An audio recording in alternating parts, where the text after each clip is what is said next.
এখন বাংলাদেশের মাটিতে দুবাইয়ের ফিল নিচ্ছি।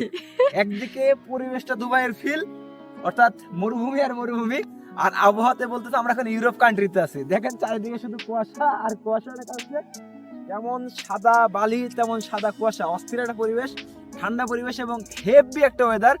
এখানে আপনার মনটা যদি খারাপ থেকে থাকে, আপনি আসলেই আপনার মনটা ভালো হতে বাধ্য। আপনার যদি কখনো মনটা খারাপ হয় অবশ্যই এখানে আসবেন।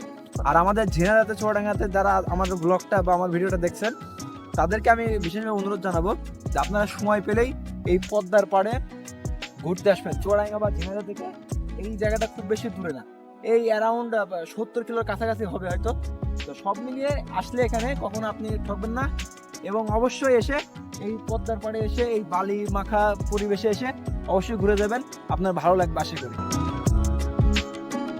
আসসালামু আলাইকুম, কেমন আছেন সবাই? আজকে আমরা এখন আছি রূপপুর পারমাণবিক বিদ্যুৎ কেন্দ্রে কর্মরত সকল রাশিয়াদের জন্য থাকার জন্য যে জায়গাটা করা আছে রূপপুর গ্রিন সিটি নামে পরিচিত, তার পাশে।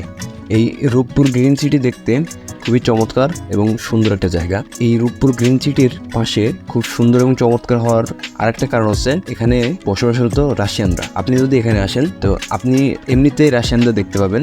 আজকে আমরা যে জায়গাগুলোতে গিয়েছি সেগুলো সবগুলোই জনসাধারণের জন্য প্রবেশ নিষেধ। আর আমরা যেহেতু অনন্য সাধারণ না, আমরাও জনসাধারণ, সেজন্য আমরা ঢুকতে পারি নাই, আমরা বাহির থেকে দেখেছি। রূপপুর পারমাণবিক বিদ্যুৎ কেন্দ্র এটা একটা হাইলি সিকিউর জায়গা, যার কারণে আমরা এখানে তো ঢুকতে পারার কোনো পসিবিলিটি ছিল না। এটাও আমরা বাইরে থেকেই দেখেছি। সে এক বিশাল কর্মযজ্ঞ চলছে। এবং আরেকটি হলো পদ্মার উপরে অবস্থিত বাংলাদেশের প্রথম rail bridge Hardinge bridge. Hardinge ব্রিজের রেল লাইনের এক পাশ দিয়ে মানুষ চলাচলের জন্য নির্দিষ্ট একটা রাস্তা করা আছে, যেটা দিয়ে মানুষ এই পাশ থেকে ওই পাশে যেতে পারতো বা পারে। বাট বর্তমান সময়ে নিরাপত্তাজনিত কারণে এবং ব্রিজটিকে রক্ষণাবেক্ষণ করার জন্য এই পাশ থেকে ওই পাশে যাওয়ার পথটা আপাতত বন্ধ করা হয়েছে। যে কেউ চাইলে এদিক থেকে ওইদিকে যেতে পারবে না বা ব্রিজে উঠতে পারবে না, যার কারণে আমরা এখানেও উঠতে পারি নাই।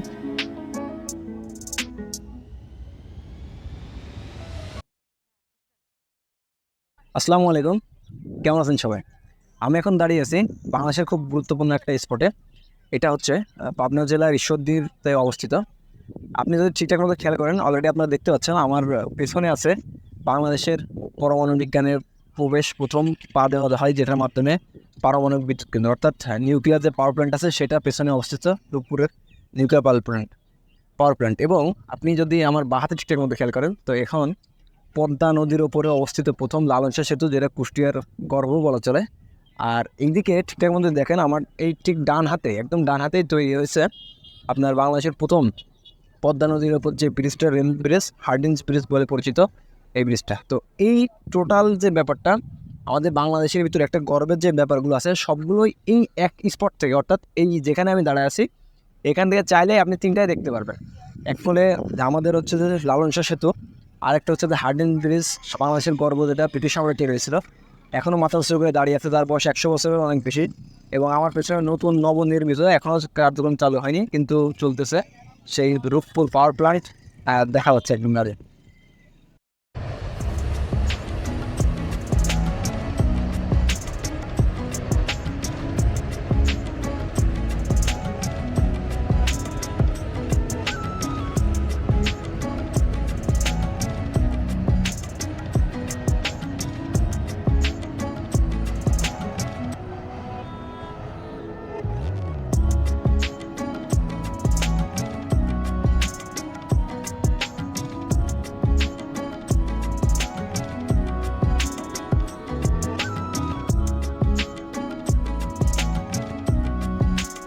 আমরা পদ্মার পূর্ব পাশের সৌন্দর্য উপভোগ করা শেষে সরাসরি লালনশাহ সেতু দিয়ে পার হয়ে চলে যাচ্ছি পদ্মার পশ্চিম পাশে। এবং পশ্চিম পাশে আমাদের ঘুরতে যাওয়ার পরবর্তী টার্গেট হচ্ছে মণি পার্ক। ইউটিউবে মণি পার্ক সম্পর্কে অনেক শুনেছি, যার কারণেই আজকে মণি পার্কে ঘুরতে এসেছি।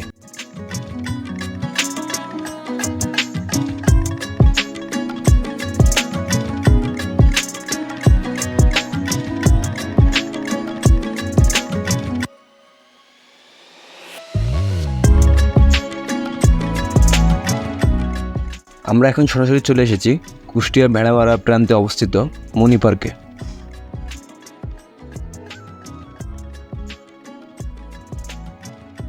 কুষ্টিয়া এই পদ্মার তীরে অবস্থিত মণি পার্কে সবাইকে স্বাগতম। এখন অনেকটাই সন্ধ্যায় গেছে বলা চলে। আজকে এমনিতে কুয়াশা পড়তেছে, দূরে দেখা যাচ্ছে, তারপরে শীতকাল, যার কারণে বেলাও কম, সময়ও কম, এই জন্য খুব দ্রুতই সন্ধ্যায় বলা চলে। অলরেডি সন্ধ্যা হয়ে গেছে।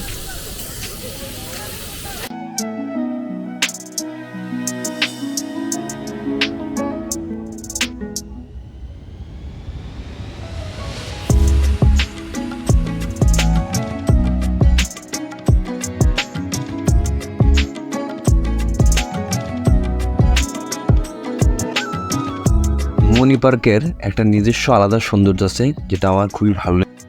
সেটা হলো এই পদ্মা চটটা মনের ভিতরে আলাদা একটা শান্তি অনুভূত করতে সাহায্য করবে। এবং আমরা যেহেতু শীতকালীন সময় এসেছি, যার কারণে কুয়াশা ছিল এবং পদ্মার ঠান্ডা একটা বাতাস, যেটা সত্যিই খুব ভালো লাগছিল এবং আমার মনে স্মরণ করার মতো একটা অনুভূতি ছিল। আমি যদি কখনো সুযোগ পাই, আবার আমি পদ্মার চরে ঘুরতে যাব।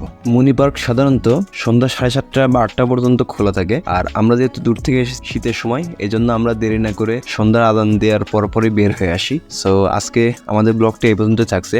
দেখা হবে পরবর্তী কোনো ব্লগে, এবং ব্লগটি দেখার জন্য আপনাদের আমন্ত্রণ জানাচ্ছি। শেয়ার এবং ফলো করে দিতে ভুলবেন না। আপনাদের একটি লাইক, শেয়ার এবং ফলো আমাদেরকে উৎসাহ দিতে সাহায্য করে। ধন্যবাদ সবাইকে।